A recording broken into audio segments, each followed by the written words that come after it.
اب اس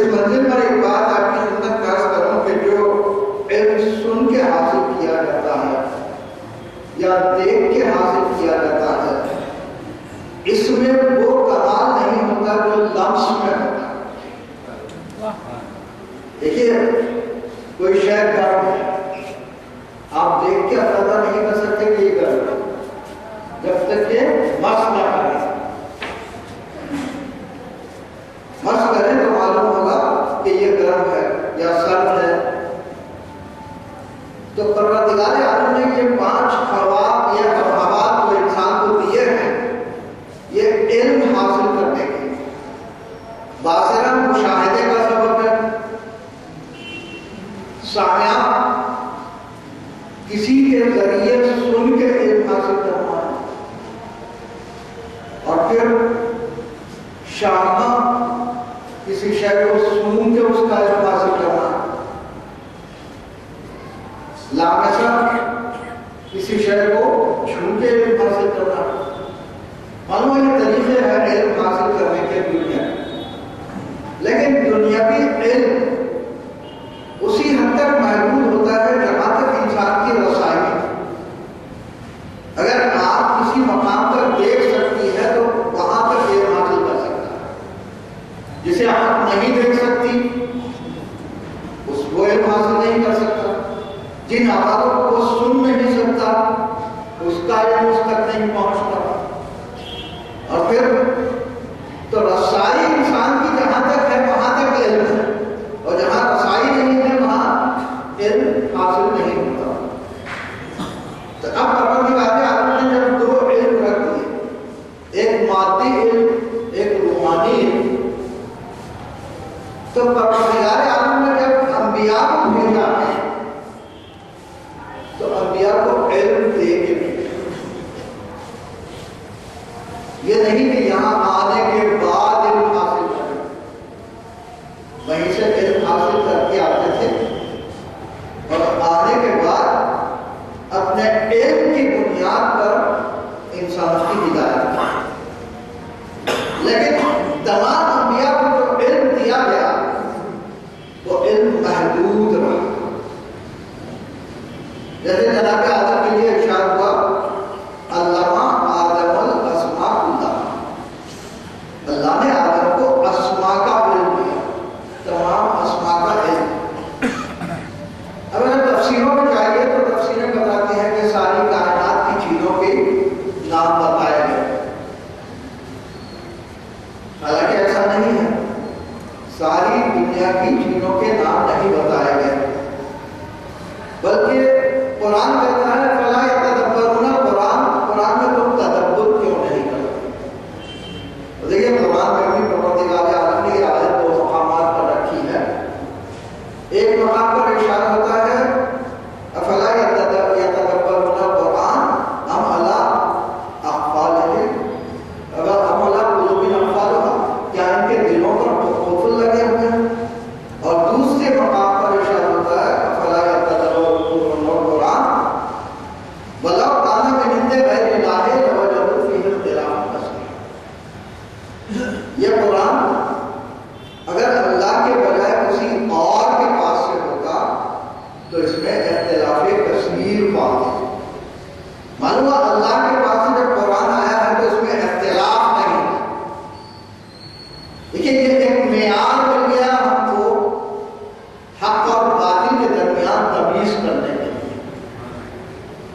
وہ اس طرح کہ اگر کوئی 4 امام ہیں اور چاروں میں اختلاف پایا جاتا ہے تو پھر بنیاد قرآن نہیں ہو سکتی، اور اگر 12 امام ہو اور ایک بات ہو اور ایک فعل ہو تو اس کی بنیاد قرآن ہے۔ تو اس طرح حق اور باطل کے درمیان تمیز افلا یتدبرون القرآن کے منہ سے ہے۔ تو معلوم ہے کہ قرآن صرف پڑھ لینے سے اب معلوم نہیں ہوتا، حق اور باطل کے درمیان تمیز کرنے کے لیے تدبر چاہیے، اور قرآن تقاضا تدبر کر رہا ہے کہ تم تدبر کیوں نہیں کرتے، اور جن کے دلوں پر قفل ہوتے ہیں وہ تدبر نہیں کرتے۔ اور اس کے بعد پروردگار عالم نے جب آدم کو اسماء دیے تو تفسیروں میں کہا ساری کائنات کی چیزوں کے اسماء بتائے گئے، لیکن حقیقت یہ نہیں ہے، بلکہ اس کے بعد عرضہم علی الملائکہ، کچھ ہستیوں کو ان کے سامنے ملائکہ کے سامنے پیش کیا گیا، اور اس کے بعد پروردگار عالم ارشاد فرماتا ہے انبئونی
یا حواس خمسہ میں آئے بس اسی کا علم ہوتا ہے، اس سے ہٹ کے کوئی علم نہیں ہوتا.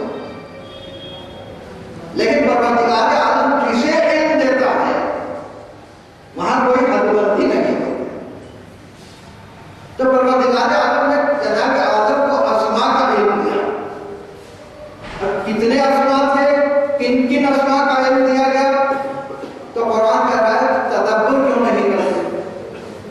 افلا یتدبرون القرآن. تو قرآن میں دیکھیے یہ علم العادات کی بنیاد پر کئی مسائل حل ہوتے ہیں. اب علامہ آدم الاسماء کے آپ اگر حروف گنیں، عین لام میم، الف دال میم، الف لام الف سین میم الف، 12 حروف ہوتے ہیں. علامہ آدم الاسماء 12 حروف ہوتے ہیں. پروردگار عالم نے جناب آدم کو 12 اسماء کی تعلیم دی. اور 12 اسماء کس کے تھے؟ جب ملائکہ نے کہا کہ ہمیں اتنا ہی علم ہے جتنا تم نے دیا ہے، اس سے ہٹ کے نہیں ہے، تو اب پروردگار عالم نے جناب آدم سے ارشاد فرمایا انبئہم باسماء ہؤلاء. ان کو ملائکہ کو اب یہ نہیں کہتا مجھے اسماء بتاؤ، ارشاد فرمایا ان کو ان کے اسماء بتاؤ جنہیں پیش کیا گیا. اور ہؤلاء کا اطلاق ہوتا ہے ذوی عقل، غیر عقیلوں پر ہؤلاء کا اطلاق نہیں. جب معلوم ہوا کہ کچھ ہستیاں تھیں جو پیش کی گئیں اور ان کے نام پوچھے گئے. اور چونکہ اللہ ہے عادل، اللہ نے ملائکہ کو بھی اسماء بتائے، آدم کو بھی اسماء بتائے. امتحان کس بات کا تھا؟ امتحان اس بات کا تھا کہ اب عقل کو استعمال کر کے علم کو بلندیوں پر لے جانا تھا. علم کو بلندیوں پر لے جانا تھا. تو یہی وجہ تھی کہ چونکہ ملائکہ کے پاس علم میں ترقی نہیں ہے، وہ خود اقرار کر رہے ہیں جتنا تم نے ہمیں دیا بس اتنا علم ہے. لیکن آدم نے ایک مرتبہ ان ہستیوں پر غور کرنا شروع کیا. دیکھا کہ ایک وہ ہستی ہے جس کی تعریف اللہ کر رہا ہے، تو کہا یہ محمد ہونا چاہیے.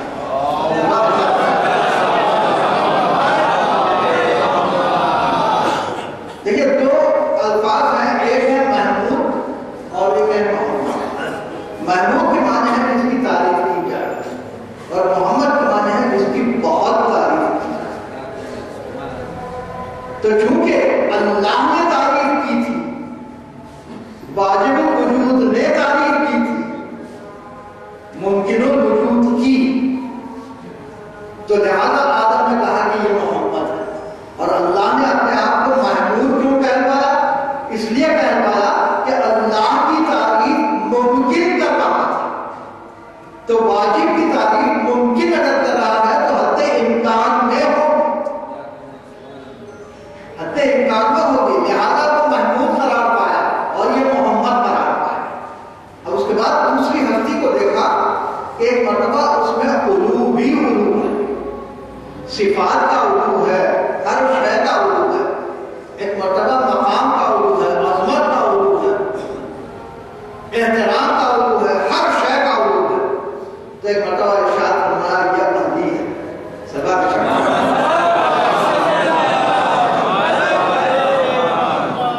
اس طرح اطلاق کرتے گئے، جہاں علم دیکھا وہاں کہا باطل العلوم ہے، جسے دیکھا کہ جہاں عبادتیں ہیں ارشاد فرمایا کہ یہ جلد العابدین ہے. اس طرح اسماء کا اطلاق صفات سے کو دیکھ دیکھ کے کرتے چلے. اب جب تمام ہستیوں کے اسماء بتا دیے گئے تو اب پروردگار عالم نے کہا کہ اب اس قابل ہے آدم کہ انہیں سجدہ کیا. لیکن سجدہ کرنے کے لیے بھی اسباب سجدہ چاہیے، اسباب سجدہ چاہیے. دیکھیے قرآن مجید میں جو ہے فَإِذَا سَبَّحْتُمُ نَفَخْتُ فِيهِ مِن رُّوحِي فَقَعُوا لَهُ سَاجِدِينَ. جب میں اسے درست کر اور اس میں روح ہوں. سوال یہ پیدا ہوتا ہے کہ اللہ نے جب بنایا ہے آدم کو تو اس میں نفس کہاں سے آیا جو درست کرنے کی بات ہو رہی ہے؟ فَإِذَا سَوَّاهُ اللہ نے پہلی مخلوق کو اول مخلوق کو بتایا تو وہ ذات کوئی خطا نہیں اس میں کوئی امکان ہی نہیں وہ انتہائی علو کی منزل میں. تو جناب آدم کے پتلے میں نفس کہاں سے آ سکتا ہے؟ ہرگز نہیں آ سکتا. لیکن قابل سجدہ اس لیے نہیں تھے کہ سبب سجدہ موجود ہے. سبب سجدہ فراہم کرنے کے لیے پروردگار عالم نے فائدہ سفر روح کا لفظ استعمال جب میں اسے درست کروں اور درست کیسے کیا؟ اس طرح کیا کہ صلب آدم میں نور محمد و آل محمد علیہ السلام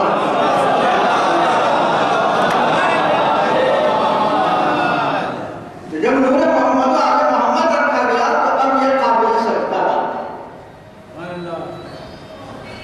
لیکن نفخت فیہ من روحی جب میری روح داخل کرو یہ وقت بتایا جا رہا ہے کہ کب سجدہ کرنا. جس وقت روح داخل ہو اس وقت سجدہ کرنا. لیکن سبب سجدہ روح نہیں تھی نور محمد و آل محمد علیہ السلام کا سبب ہے.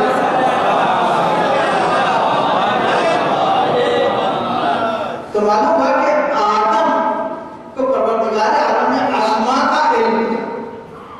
اسما کے علم کی بنیاد پر وہ ملائکہ سے افضل قرار. اب اس کے بعد جب پروردگار عالم نے حضرت نوح کو بھیجا تو ارشاد فرمایا باسمائے فلکا بعیوننا ووحینا اے نوح کشتی بناؤ میری آنکھوں کے سامنے میری وحی کے طرح. دیکھیے جناب نوح کو پروردگار عالم علم دین کو جو دیا تھا لیکن اس کے علاوہ ارشاد فرما رہا ہے کہ آپ کشتی بنائیں. معلوم کشتی بنانے کا علم دے رہا ہے. اب دیکھیے جو اللہ علم دیتا ہے اور دنیاوی علم ہے اس کا فرق ہوتا ہے. آج دنیا اتنی ترقی یافتہ ہے اس کے باوجود بھی جس وقت ٹیٹانک بناتی ہے تو اعلان کرتی ہے کہ یہ نہیں ڈوبے گا.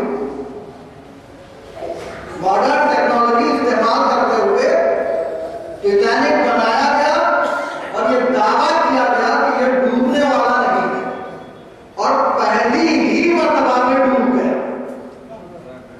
اور اللہ نے حضرت نوح سے اس دور میں جب ٹیکنالوجی نہیں تھی ترقی نہیں تھی حضرت نوح سے کشتی بنوا رہا ہے. لیکن کیا ارشاد فرما رہا ہے بعیوننا ووحینا میری آنکھوں کے سامنے میری وحی کے ذریعے بنا. اب معلوم ہوا کہ وحی کے تحت جو کام کیا جاتا ہے اس میں نفس نہیں ہوتا. اس میں نفس نہیں ہوتا. اور بعیوننا ہماری آنکھوں کے سامنے بناؤ. اے میرے مالک کیا مجھے آنکھ بھی ہے؟ کیا جسم و جسمانیت رکھتا ہے؟ ارشاد فرمائے گا یقیناً جسے عین اللہ قرار دیا ہے وہی میری آنکھ. تو معلوم ہوا کہ عین اللہ دیکھ رہا تھا اور جہاں کوئی خرابی پیدا ہو جائے وہاں وحی کے ذریعے صحیح کیا جا رہا. اور ایک روایت یہ بھی ملتی ہے کہ 5 کیلیں جا کے دی گئی جناب کو اور کہا گیا کہ یہ کیلے آج جس وقت کشتی تیار ہو گئی یہ کیلے مختلف مقامات پر لگا دیں لیکن یہ 2 کیلے ایک مقام پر ہونا چاہیے. حضرت نوح پوچھتے ہیں جبریل سے کہ یہ کیلے کیا ہیں تو کہا گیا کہ یہ بجتن کے نام کی کیلے ہیں اور 2 کیلے کو ایک مقام پر لگانا ہے وہ رسالت مآب اور شہزادی کونین فاطمہ زہرا.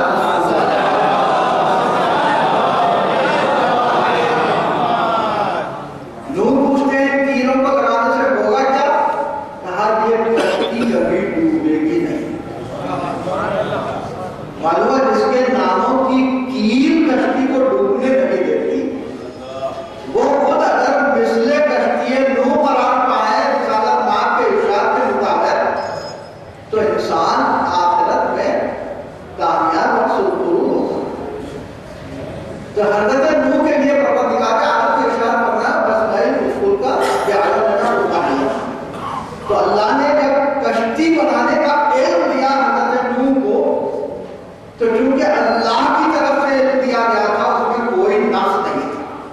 ویسا طوفان پھر کائنات میں آیا نہیں. اتنا بلند ہوا طوفان کہ ساری زمین ڈوب گئی. جو کچھ تھا زمین میں وہ سب کچھ ڈوب گیا. اس کے باوجود کشتی بلند ہوتی رہی. جتنا طوفان بڑھتا رہا کشتی اتنی بلند ہوتی چلی گئی. معلوم ہوا اگر باطل کا طوفان بڑھتا ہے تو کشتی اس طوفان پر اونچی ہوتی چلی جاتی ہے. یہی سبب ہے کہ آج مجلسوں کے خلاف کتنے ہی فتوے کیوں نہ آ جائے مجلسیں برابر قائم رہتی ہیں. اس لیے کہ طوفان جتنا بڑھتا ہے کشتی اتنی بلند ہوتی چلی جاتی ہے. اور اس کے بعد پروردگار عالم نے حضرت ابراہیم کی زبان سے ایک جملہ عطا فرمایا. ارشاد فرماتے ہیں یا ابت انی قد جعلنی من العلم ما لم یأتک فاتبعنی. آج دیکھا صراط مستقیم. آدر سے خطاب کر رہے ہیں جناب ابراہیم اور ارشاد فرما رہے ہیں کہ میرے پاس علم سے کچھ حصہ آ گیا جو تیرے پاس نہیں. معلوم یہ ہوا کہ خلیل ہی کیوں نہ ہو کامل علم ان کو نہیں دیا تھا. تو ارشاد فرماتا ہے علم سے کچھ حصہ آ گیا ہے فاتبعنی لہذا میری اتباع کرو. عہدے کا صراطا سویا میں تمہیں سیدھے راستے پر لے چلوں گا. معلوم اللہ جسے علم دیتا ہے وہ سیدھے راستے پر لے جاتا ہے. اور اس کے بعد پھر حضرت سلیمان ارشاد فرماتے ہیں علمنا منطق الطیر. ہمیں طائروں کی بولی کا علم دیا گیا. صرف طائر نہیں بلکہ ساری کائنات کی جتنی مخلوق تھی ان سب کی بولی کا علم دیا گیا. یہی تو سبب تھا کہ جس وقت تشریف لے جا رہے تھے وادی نمل سے گزر ہو رہا تھا تو ایک مرتبہ چیونٹیوں کے سردار نے کہا چیونٹیوں سے کہ بلوں میں چلی جاؤ ایسا نہ ہو کہ سلیمان کا لشکر تمہیں پاؤں ڈالے. ادھر چیونٹی نے کہا ادھر سلیمان کے کان میں آواز پہنچی. معلوم ہے نبی کے کان ہمارے کان کی طرح نہیں. وہ چیونٹی کی بات بھی سن سکتے ہیں. ایک مرتبہ جیسے ہی یہ سنا آپ تشریف لے گئے اسے اپنے ہاتھ پہ اٹھایا اور اٹھا کے کہتے ہیں کہ تجھے پتا نہیں کہ میں نبی ہوں. میں کیسے تجھے مان سکتا تھا. ایک مرتبہ کہتی ہے کہ میں نے آپ کے لیے کہا ہے آپ کے لشکر کے لیے کہا ہے اور وہ بھی اس لیے کہا ہے کہ آپ کے لاؤ لشکر کو دیکھ کر آپ کی شان و شوکت کو دیکھ کر کہیں چیونٹیاں عبادت نہ بھول جائیں. اسی لیے میں نے کہا کہ بلوں میں چلی جاؤ. ایک منزل اور ہے یہی وادی نمل ہے اور وہاں سے مولائے کائنات کا گزر ہو رہا ہے. تو یہی سب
ذرا بنانے کا علم تھا۔ اب آگے جناب حضرت عیسیٰ چولہے میں ہیں اور اعلان کر رہے ہیں انی عبداللہ آتانی الکتاب وجعلنی نبیّا، میں اللہ کا بندہ ہوں، مجھے کتاب عطا کی گئی ہے اور نبی بنا کے بھیجا گیا ہے۔ معلوم جناب عیسیٰ کو پروردگار عالم نے کتاب عطا کی اور کتاب کے ساتھ حکمت بھی عطا کی، اس کے ساتھ توریت بھی عطا کی، انجیل بھی عطا کی، اتنی چیزیں عطا کی۔ لیکن حضرت عیسیٰ اس منزل پر نہیں ہے کہ یہ کہہ سکے کہ میں ہر شے جانتا ہوں۔ حضرت موسیٰ علیہ السلام اس وقت ایک خیال پیدا ہوا کہ میں علم کی اس منزل پر فائز ہوں کہ شاید میرے برابر کوئی نہیں، تو حکم ہوا کہ جاؤ ہمارا ایک بندہ ہے اس سے علم حاصل کرو۔ جب کبھی کسی کے پاس علم کا غرور پیدا ہوتا ہے تو پروردگار عالم اسے نیچا دکھاتا ہے۔ حضرت موسیٰ سے کہا گیا کہ جاؤ علم حاصل کرو، کس سے حاصل کرو؟ علمناہ من لدنا علما، اس سے حاصل کرو جس سے ہم نے علم لدن سے کیا، اپنے لدن سے کیا۔ دیکھیے دو الفاظ ہے قرآن مجید میں، ایک لدن ہے اور ایک اندیات ہے۔ ان دونوں میں فرق کیا ہے؟ یہ جو لباس ہے میرے جسم پر، جسم سے لگا ہوا، یہ ہے لدن کی وجہ سے، لیکن یہ جو تقریر ہو رہی ہے، یہ جو الفاظ ادا ہو رہے ہیں، یہ ہو رہے ہیں اندر سے، یہ ہے انتیت کی وجہ سے۔ تو جناب خضر کو پروردگار عالم نے لدن سے پڑھا، لیکن اہل بیت ہے انتیت کی منزل سے، جو قربت کی منزل میں لدن سے زیادہ قریب، اور اسی لیے علم لدنی ان کے پاس بھی ہے لیکن دونوں برابر نہیں ہیں۔ اس لیے برابر نہیں ہے کہ جناب خضر کے لیے کتاب کی تعلیم کا حکم نہیں، لیکن رسالت پاک کے لیے پروردگار عالم ارشاد فرما رہا ہے کہ یہ کتاب کی تعلیم دیتے ہیں، حکمت کی تعلیم دیتے ہیں۔ والذی بعث فی الأمیین رسولا منہم یتلو علیہم آیاتہ ویزکیہم ویعلمہم الکتاب والحکمہ۔ تو رسالت پاک تعلیم دے رہے ہیں علم کی بھی، حکمت کی بھی، کتاب کی بھی، حکمت کی بھی۔ تو معلوم ہوا لدن سے علم خضر کے پاس ہو، لیکن رسالت نام یا اہل بیت کی برابری اس لیے نہیں ہو سکتی کہ یہ معلم کتاب، یہ معلم کتاب، اور یہی تو سبب ہے کہ ابراہیم بن ادھم کہتے ہیں کہ میرا گزر ہو رہا تھا راستے سے حج کے دوران، تو میں نے دیکھا کہ ایک تقسیم شہزادہ ہے جو جنگل میں اکیلا۔ میں نے پوچھا کہ صاحبزادے اس گھنے جنگل میں آپ کیا کر رہے ہیں اکیلے؟ تو ارشاد فرماتے ہیں کہ میں حج کا ارادہ ادھر جا رہا ہوں۔ تو انہوں نے کہا کہ آپ پر تو حج واجب کے نہیں، اور پھر میں آپ کے ساتھ نہ الوخا دیکھ رہا ہوں، نہ راحیلہ دیکھ رہا ہوں، نہ کوئی سواری ہے، نہ کوئی کھانے کے لیے چیز ہے۔ تو آپ ارشاد فرماتے ہیں کہ میں جس کی راہ میں جا رہا ہوں، جس کا مہمان بن کے جا رہا ہوں، وہ انتظام کرے گا۔ دیکھیے توکل اللہ کیا ہے، کس منزل پر توکل ہے؟ انسان کا توکل اور ہے، امام کا توکل اور۔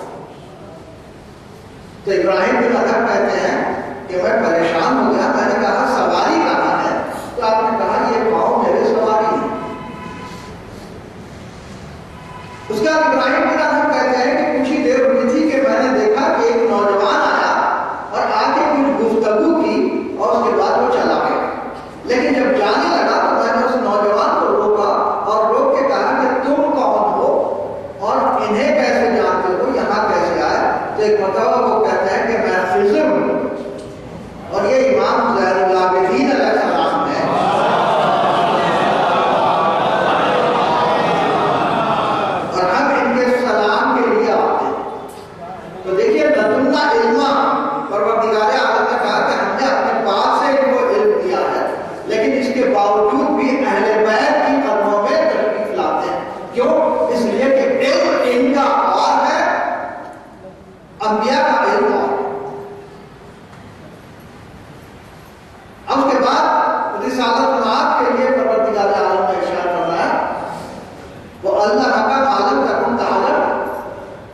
چاہتے تھے وہ سب دے دیا، تو اب کچھ بچا ہی نہیں۔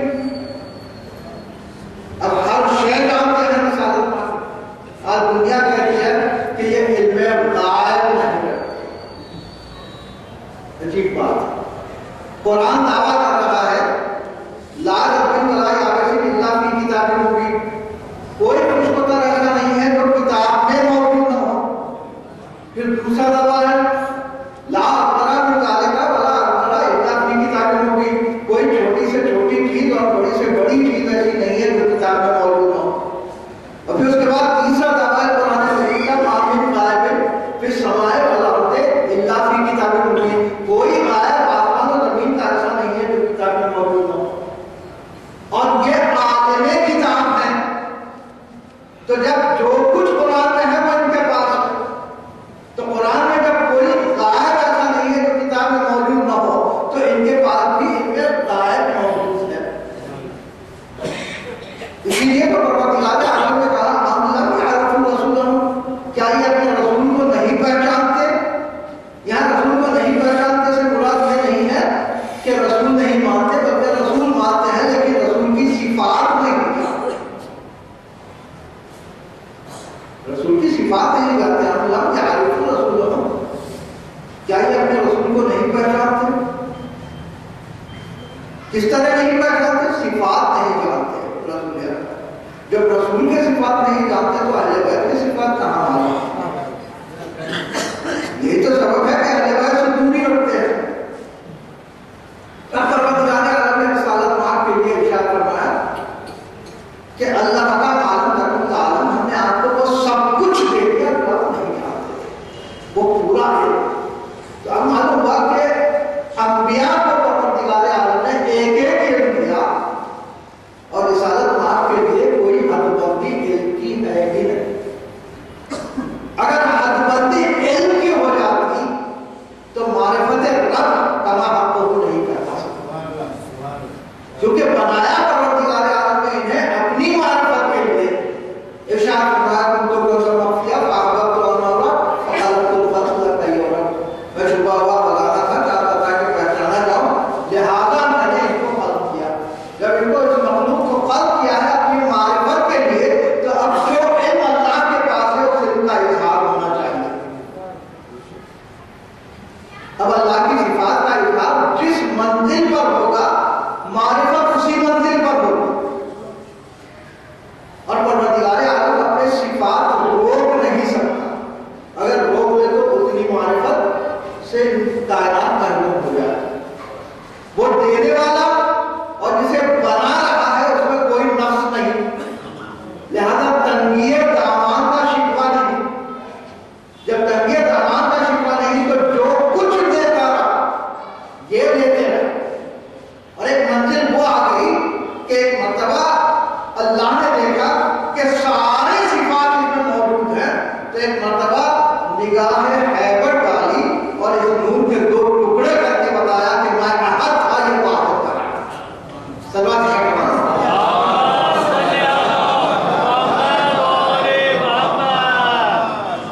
اب رسالت مآب اس منزل پر، لیکن اس منزل پر علم کی اس منزل پر ہونے کے باوجود 40 سال تک اعلان رسالت نہیں ہوتا۔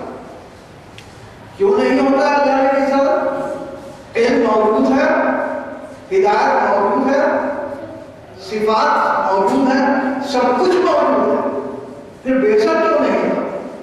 انتظار ہو رہا کہ شاہد آ جائے۔ معلوم پروردگار عالم نے شاہد کو جب بھیجا تو جب اعلان بعثت ہوا، اور پروردگار عالم نے شاہد کو کس منزل پر بھیجا؟ ارشاد فرماتا ہے قل کفیٰ باللہ شہیدا بینی و بینکم ومن عنده علم الکتاب، کہہ دیجیے میرے حبیب کہ آپ کی رسالت کی گواہی کے لیے اللہ کافی ہے، اور وہ کافی ہے جس کے پاس پورا علم کتاب ہے۔ معلوم شہادت کی منزل میں اللہ اپنے برابر کر رہا ہے۔ اچھا، شہادت دیتا کون ہے؟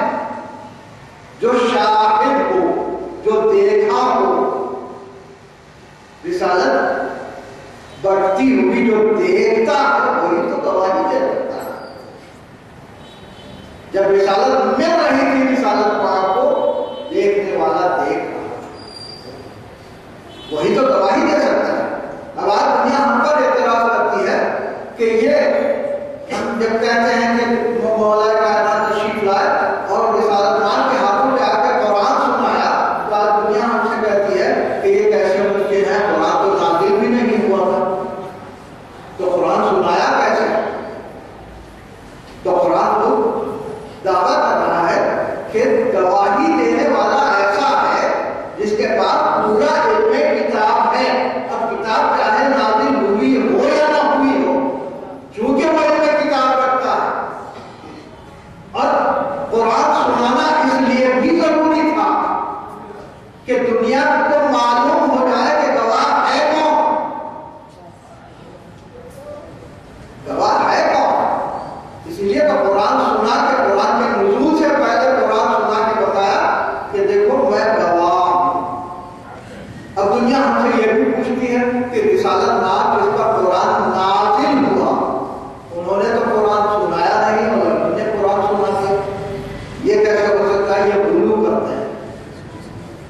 تو ہمیں ایک بات معلوم ہوئی جناب عیسیٰ علیہ السلام جب تشریف لائے ارشاد فرمایا انی عبداللہ آتانی الکتاب وجعلنی نبیا, میں اللہ کا نبی ہوں, کتاب نازل ہوئی ہے لیکن کتاب سنائی نہیں, صرف ارشاد فرمایا آتانی الکتاب, مجھے کتاب عطا ہوئی ہے. جب پوچھا گیا علماء سے کہ جناب عیسیٰ نے کتاب سنائی کیوں نہیں تو کہا کہ تصدیق کرنے والا کوئی نہیں تھا. اگر کوئی تصدیق کرنے والا ہوتا تو ان سب کتاب سناتے. یہی دلیل یہاں بھی ہے. جب رسالت مآب تشریف لائے دنیا میں اس لیے قرآن نہیں سنائے کہ کوئی تصدیق کرنے والا نہیں تھا. جب مولا کائنات اس کائنات میں تشریف لائے تو وہاں رسالت مآب تصدیق کے لیے موجود تھے, لہذا مولا کائنات نے قرآن سنایا. ہم مولا کائنات کے علم کے مطابق دنیا کے جو عالم ہیں وہ کہتے ہیں کہ علم کی اس منزل پر تھے مولا کائنات کہ کسی علم کے بارے میں پوچھا جائے تو آپ فوراً جواب دیتے تھے بغیر سوچے, بغیر تاخیر کیے. ایک مرتبہ پوچھنے والے نے پوچھ لیا کہ عالی آپ سوالوں کا جواب فوراً دیتے ہیں, سوچتے بھی نہیں. تو آپ نے ارشاد فرمایا کہ تیرے ہاتھ میں کتنی انگلیاں ہیں؟ تو اس نے کہا 5 ہیں. تو آپ نے کہا تم نے سوچا نہیں, گنا نہیں؟ تو اس نے کہا یہ تو میرے سامنے ہے, ہمیشہ دیکھتا رہتا ہوں. مولا کائنات ارشاد فرماتے ہیں اسی طرح ساری کائنات ہمارے سامنے ہے, تو تیرا ہاتھ تیرے سامنے ہے.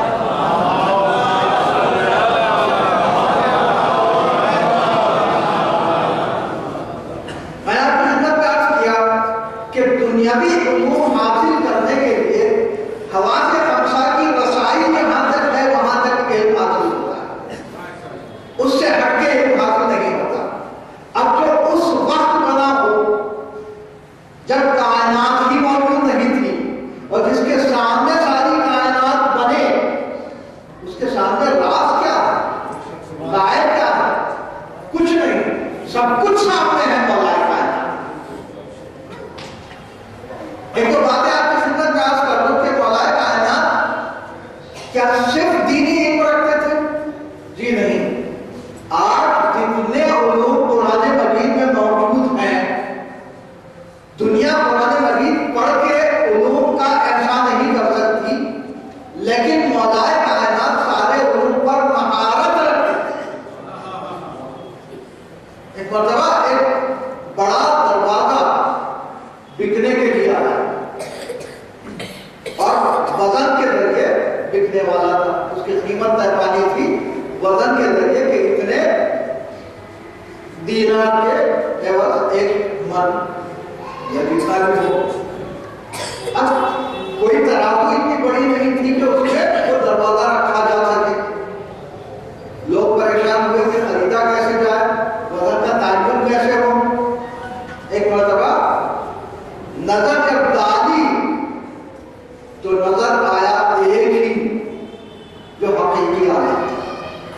در پہ پہنچے، کہا یا علی ایک دروازہ ہے خریدنا چاہتے ہیں، لیکن اس کا وزن کیسے کریں جبکہ کوئی ترازو اتنی بڑی نہیں ہے۔ تو آپ نے ارشاد فرمایا ایک کام کرو، کشتی جب سمندر میں ہو نشان لگا دو پانی کہاں تک ہے، اس کے بعد دروازہ اس کشتی میں رکھ دو، وہ کشتی اور تھوڑا ڈوب جائے گی، پھر نشان لگا دو، دروازہ نکال دو، پھر کشتی پرانے نشان تک اوپر آ جائے گی۔ اب اس میں چھوٹی چھوٹی چیزیں جو تم توڑ سکتے ہو وہ ڈال دو، حتیٰ کہ وہ پھر پرانے دروازے کے نشان تک ڈوب جائے۔ اب یہ چھوٹی چھوٹی چیزوں کو نکال کے توڑ دو۔ دیکھیے لا آف فلوٹیشن اس زمانے میں مولا کائنات نے بتایا، فیصلہ ہے لا آف فلوٹیشن پہ۔ اب اس کے بعد ایک بات اور آپ کی خدمت میں عرض کرتا ہوں، دو عورتیں آئی جھگڑتی ہوئی کہ میرا بیٹا ہے، وہ کہتی ہے میرا بیٹا ہے۔ ایک کا وہاں ایک بیٹا تھا ایک بیٹی تھی، اور دونوں ادعا کر رہی تھی کہ ہمارا بیٹا ہے۔ اب فیصلہ کیسے ہو؟ خلافت دوما کا دور ہے، پوچھا گواہی ہے کوئی؟ کہا گواہی نہیں۔ کہا کس کے پاس بیٹا؟ اس کا بیٹا۔ دوسری کہنے لگی یہ کیسے ہو سکتا ہے، یہ کیسے ہو سکتا ہے، بیٹا تو میرا ہے، اس کو کیوں دے رہے ہیں؟ بولا گواہی نہیں ہے تمہارے پاس۔ معلوم ہے انسان کی نظریں محدود ہوتی ہیں۔ ایک مرتبہ جب فیصلہ یہاں نہیں ہو سکتا تو مولا کائنات کے پاس پہنچتے ہیں۔ مولا کائنات نے عجیب دنیا بتایا، ارشاد فرمایا کہ ان دونوں کا مساوی مقدار میں دودھ لے لو اور وزن کر لو، جس کا دودھ بھاری ہوگا اس کا بیٹا ہے اور جس کا دودھ ہلکا ہوگا اس کی بیٹی ہے۔ پوچھنے والے پوچھتے ہیں اس وقت کہ یادی یہ فیصلہ آپ نے کس بنیاد پر دیا؟ یہ سمجھ رہے تھے جس طرح قیاس پر یہ فیصلے دیتے جاتے تھے، مولا کائنات نے معاذ اللہ قیاس پر فیصلہ دیا۔ آپ نے ارشاد فرمایا، تم نے قرآن نہیں پڑھا، پروردگار عالم نے ارشاد فرمایا ہے کہ لڑکے کا حصہ لڑکی کا 2 گنا ہوتا ہے۔ جب اللہ یہ ارشاد فرما رہا ہے تو یہ اصول کو قرآن مجید کا پروردگار عالم نے یہاں بھی باقی رکھا۔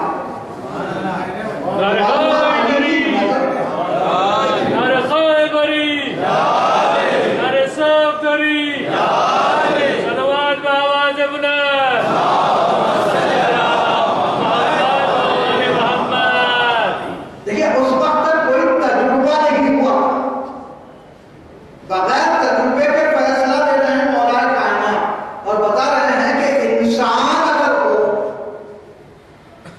تو اس کی نظریں محدود ہوتی ہے، مشاہدے کی محتاج ہوتی ہیں، سماج کی محتاج ہوتی ہیں، لیکن ہماری نظریں اہل اللہ، ہم دیکھتے ہیں کہ صفت کیا ہے، صفت سے واقف ہے۔ اور ایک فیصلہ مولا کائنات نے اس بنیاد پر دیا کہ سائیکالوجی کیا ہے۔ 2 شخص آ رہے ہیں، دونوں دعویٰ کرتے ہیں کہ میں مالک ہوں، دوسرا کہتا ہے نہیں میں مالک ہوں۔ مالک کہتا ہے کہ یہ غلام ہے اور یہاں آنے کے بعد یہ بدل گیا ہے، جھوٹ کہہ رہا ہے۔ وہ کہتا ہے تم جھوٹ کہہ رہے ہو، تو فیصلہ کیسے ہو؟ کسی دوسرے مقام پہ کوئی سوال نہیں۔ ایک مرتبہ مولا کائنات کے پاس روایت آپ نے ارشاد فرمایا کہ یہ دیوار میں 2 سوراخ بنا دیے جائیں، اور دونوں سے کہا کہ اپنے اپنے گلے ان سوراخ میں رکھ دو۔ اب خبر سے ارشاد فرماتے ہیں کہ خبر غلام کی گردن کاٹو۔ جیسے ہی ارشاد فرمایا، دیکھیے یہاں سائیکولوجیکل جو افیکٹ ہوتا ہے، فوراً غلام نے اپنی گردن کھینچا۔ تو آپ نے فرمایا یہ غلام ہے، اور یہ دیکھیے یہاں گواہی موجود نہ ہو، امام اپنے علم کی بنیاد پر فیصلہ دیتا ہے، اور اگر علم امام محدود ہو جائے تو پھر فیصلہ نہیں دے سکتا۔ ایک بات آج کے دور کی آپ کی خدمت میں عرض کرتا ہوں، عبد الملک ابن مروان جس وقت خلیفہ ہوا، بادشاہ ہوا، اس نے دیکھا کہ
یہ مولا کائنات امام محمد باقر صاحب کی نظر تھی جو زمین کی تہ میں پانی دیکھ رہی تھی.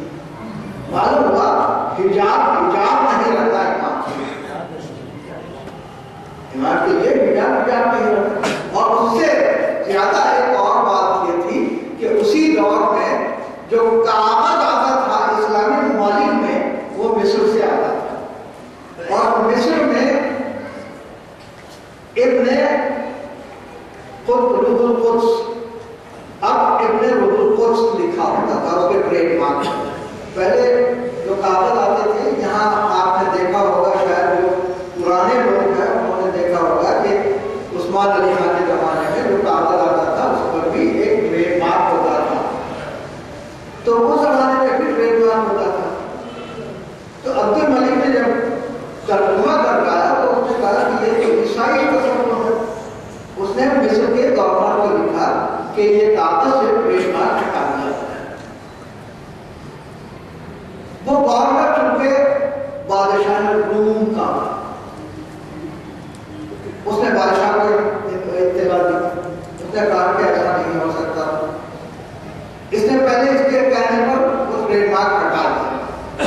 لیکن بادشاہ روم نے کچھ تحفے تحائف عبد الملک بن مروان کے پاس بھیجے اور کہا کہ یہ تحفے تحائف قبول کرو اور اس کاغذ پر وہ مارک واپس لا. عبد الملک بن مروان اب فکر میں پڑ گیا کہ کیا کیا جائے. ایک مرتبہ اس کو واپس کر دیتا ہے سمیر کو پورے تحفے تحائف کے ساتھ. کہتا ہے مجھے قبول نہیں ہے, جا کے کہہ دو اپنے بادشاہ سے کہ وہ مارک ہم دوبارہ نہیں لے آئے.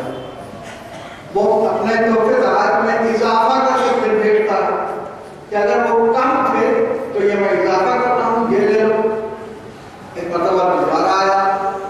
اب دوبارہ جب آیا تو پھر واپس کر دیا گیا. تیسری مرتبہ پھر آیا.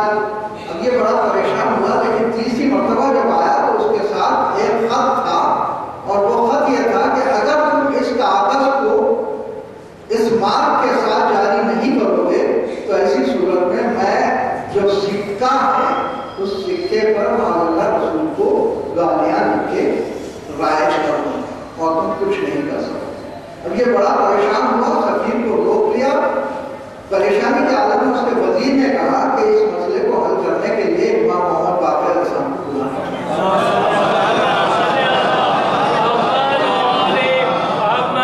بلایا گیا. امام کو, امام تشریف لاتے ہیں, لا کے ارشاد فرماتے ہیں کہ یہ کون سی مشکل بات ہے, تیرے پاس اختیار ہے, میں طریقہ بتاتا ہوں. کہنے لگا کیا طریقہ؟ کہا آج سکے کتنے رائج ہیں؟ کہا 3 قسم کے سکے رائج ہیں. ایک 10 مسقال کا 10 سکے ہیں, دوسرے 6 مسقال کے 10 سکے ہیں اور تیسرے 5 مسقال کے 10 سکے ہیں. تو اس طرح 10 اور 6 16 اور 5 21 مسقال کے 30 سکے ہیں. تو آپ نے اشارہ کرنا کہ ایک کام کر یہ 21 مسقال لے لے اور ان کے 3 حصے کر دیں, یعنی 7 یا 21. تو آپ نے اشارہ کرنا ہے کہ 7 مسقال کا ایک سکہ بنا دیا جائے اور اسے دینار قرار دے دیا جائے. دیکھیے جتنے سکے تھے اس کی مقدار کو یہاں آج بھی کیا ہے, آج بھی یہ ہے کہ جو سکے رائج ہوتے ہیں کسی کنٹری میں اس کے بیک پر سونا موجود ہوتا ہے. جتنا سونا ہوتا ہے اتنے ہی سکے رائج ہوتے ہیں. امام نے یہ تصور اس وقت دیا کہ جتنے سکے رائج ہیں اسی سکوں کو صرف بدن کی تبدیلی کے ساتھ شیشے کا سانچہ لا کے اس میں ڈال دیا گیا اور یہ سکہ رائج کر دیا گیا. اور اس وقت تک سفیر کو جانے نہ دیا گیا, سفیر کو روک دیا گیا. وہ سکہ بعد میں امام علیہ السلام نے رائج کر دیا. پوچھا گیا کہ کیا کیا جائے, کیسے رائج کیا جائے؟ تو آپ نے ارشاد فرمایا کہ اس کے ایک طرف لا الہ الا اللہ محمد رسول اللہ لکھو اور دوسری طرف رسالت پاک کا نام اور اس سال کا سن یہ معلومہ سکہ رائج کرنے کا طریقہ اسلامی ممالک میں امام محمد باقر علیہ السلام